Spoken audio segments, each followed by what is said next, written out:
د مطیع الله ویسا د نیولو راز ښکاره سو. مطیع الله ویسا څوک دی؟ هغه څه کارونه کړي؟ ولې جي ډي آی ځواکونو نیولی؟ د هغه په اړه جنرال مبین او نورو طالبانو څه ویلي؟ که غواړئ پوه سئ نو ویډیو تر پایه وګورئ. سلامونه قدرمنو لیدونکو، مشال پریس یوټیوب چینل ته مو هرکلی کوم. طالبانو د قلم لار بنسټ ایښودونکی مطیع الله ویسا نیولی.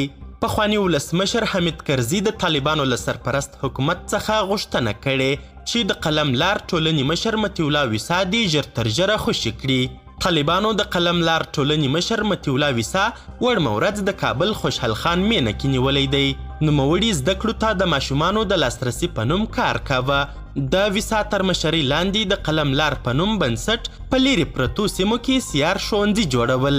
طالبانو د مطیع الله ویسا د نیولو په اړه بېلابېلې څرګندونې کړي. بلخوا بیا د مطیع الله ویسا یو ورور وایي چې طالبانو نه یوازې دا چې د دوی ورور له بنده نه دی آزاد کړی، بلکې په کابل کې یې تېره ورځ د دوی کور محاصره کړی او د دوه ورونه یې له ځانه سره وړي او د دوی په وینا د دوی د مور او ماشومانو بېعزتي یې هم کړې ده. د مطیع الله ویسا نیول کېدو غبرګونونه راپارولي دي. د بښنې نړیوال سازمان له طالبانو غوښتي چې ویسا دې ژر تر ژره خوشي کړي. دغه سازمان په یوه ټویټ کې لیکلي چې ویسا په سوله ییزه توګه په افغانستان کې د نجونو د زده کړې ملاتړ کوي. ورته مهال د افغانستان لپاره د اروپایي ټولنې ځانګړي استازي توماس نیکولاس په یو ټویټ کې لیکلي چې د مطیع الله ویسا په نیولو خواشینی دی.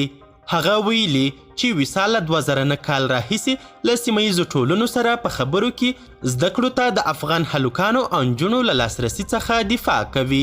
دغه راز په افغانستان کې د ملګرو ملتونو د معاونیت دفتر یعنی یوناما له طالبانو غوښتي چې د مطیع الله ویسا د نیول کېدو لامل دې روښانه کړي. طالبانو د مطیع الله ویسا په اړه بېلابېلې څرګندونې کړي. د طالبانو ستر تبلیغاتي مبلغ جنرال مبین د مطیع الله ویسا په اړه وایي د شیطانانو له کریغو داسې معلومیږي چې ګواکې د غرب ټوله جاسوسي میډیا مو ګیر کړې ده. دوی اوس پوهیږي چې یو داسې کس په لاس ورغی چې د غرب میشتو ټول رازونه پرې افشا کېدای سي. سړی درنه خطا نسي، ایله مو د نشي منځ ویشتلی. زنده‌باد. نور یې خپله د جنرال مبین له خولې واورئ چې په افغانستان کې دغه کس مطیع الله دا داسې فکر وکړي چې د ناټو د ایساف او د ټولې نړۍ د استخباراتو د دسیسو د لومو جوړونکی کس نیول شوی ده.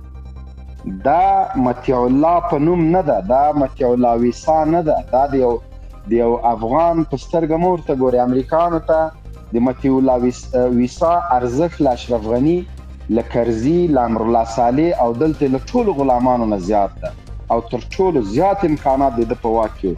نن چې څنګه دا د نیولو خبرې وشو، باور په خدای وکړه چې بایډن نیول شوی وای، والله که پرې خوشحاله شوی وای. چې د اسرائیلو صدر اعظم نیول شوی وای، مردار شوی وای، نه هم پرې خوشحاله شوی لکه په دې سړي چې خوشحاله یم. قدرمنو لیدونکو، د ویډیو له کتلو مو نړۍ مننه. د لا زیاتو او نورو معلوماتو لپاره زموږ همدغه مشال پریس یوټیوب چینل سبسکرایب کړئ. تر بیا او بلې ویډیو ښه وخت ښې چارې د الله په امان.